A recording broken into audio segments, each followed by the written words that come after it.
반도체 대란에 노조 리스크, 여기에 이제는 화물연대 파업까지 쌓여있는 대기 기간에 계속해서 대기 기간이 더블이 되어버리고 있는 현상이 발생하고 있죠. 그런데 그럼에도 신차는 계속 나올 예정입니다. 이제 상반기가 끝나고 하반기가 시작되는 것도 얼마 안 남았습니다. 하반기라고 해봤자 6개월밖에 안 되는데 신차가 엄청 많이 나올 예정이더라고요. 지난번엔 현대기아차 신차를 위주로 다뤄드렸고, 오늘은 현대차그룹을 비롯한 국산차와 수입차 중에 주목할 만한 신차 몇 종류를 간단하게 소개해드리겠습니다.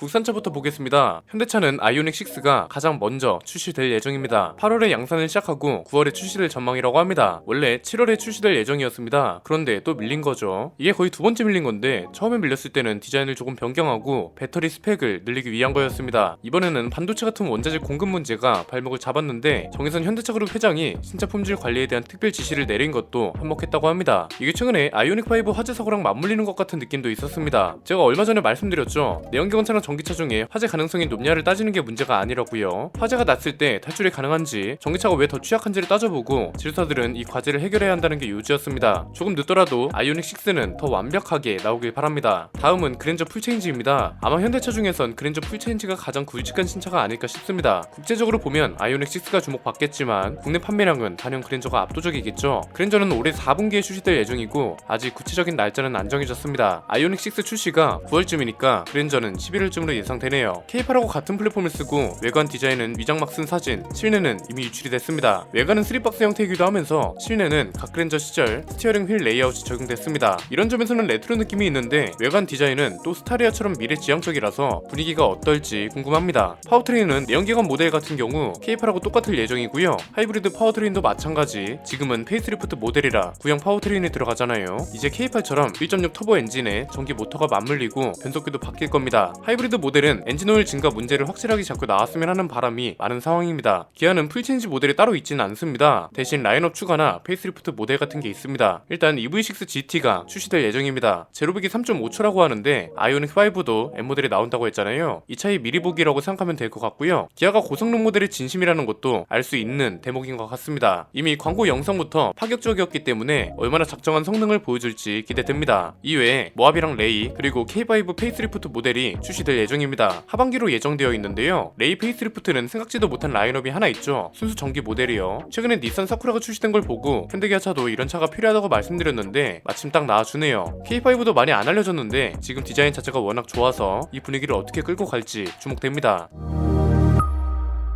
쌍용은 토레스가 있습니다. 곧 출시 예정인데요. 가격이랑 옵션, 디자인, 판매 전략 분석 같은 건 최근에 올려드린 영상을 보시면 될 것 같고요. 크기 재원은 스포티지랑 소렌토에 위치하면서 소렌토에 가깝다고 말씀드렸습니다. 그런데 가격은 스포티지에 가까워서 가성비 하나는 제대로 잡아갈 것 같다고도 짚어드렸죠. 지금 마침 현대기아차가 대기 기간이 포화 상태로 넘어서기도 했고 스포티지랑 소렌토 사이에 있는 틈새 시장을 제대로 노린 것 같아서 생산량만 받쳐주면 충분히 기대가 되는 차입니다. 르노코리아는 XM3 하이브리드를 출시할 예정입니다. 이게 원래 해외 시장에는 팔리고 있던 걸 국내에는 이제 출시를 하는 겁니다. 지금 QM6랑 XM3가 르노코리아를 먹여 살린다 해도 과언이 아니거든요. 그런데 늦게 추가된 게 좀 아쉽긴 합니다. 지금 하이브리드 모델이 국가적으로 친환경차 혜택에서 제외되냐 마느냐를 가지고도 말이 많잖아요. 이거에 따라 아마 판매량에도 영향이 있을 것 같습니다. 1.6L 가솔린 엔진에 전기 모터가 3개 들어가고 도심에서 주행할 때는 최대 75%까지 전기로만 달릴 수 있다고 합니다. 연비는 리터당 25km가 예상되고요. 르노코리아는 이거 외에는 아직 신차가 예정된 건 없습니다. 그런데 르노코리아 사장이 최근에 신차 계획에 대한 이야기를 했는데 실망할 만한 포인트가 몇 군데 있더라고요. 이건 따로 이야기를 해야 할 것 같아서 다음 영상에서 제대로 다뤄드리겠습니다. 수입차로 넘어가 볼까요? 여긴 딱 두 브랜드가 주목을 받고 있습니다. 벤츠 신차가 있는데 전기차 EQE를 국내에 출시할 예정이라고 합니다. 지금 국내에 출시된 건 S클래스급 전기차죠. 이번에 들어오는 건 이름에서도 알 수 있듯이 E클래스급 전기차입니다. 300 플러스 500 출력에 따라 이렇게 두 가지 트림이 출시될 예정인데 이 중 대중적인 트림인 350 플러스가 먼저 투입될 예정입니다. 일단 WLTP 기준 주행 가는 거리는 350 플러스 모델이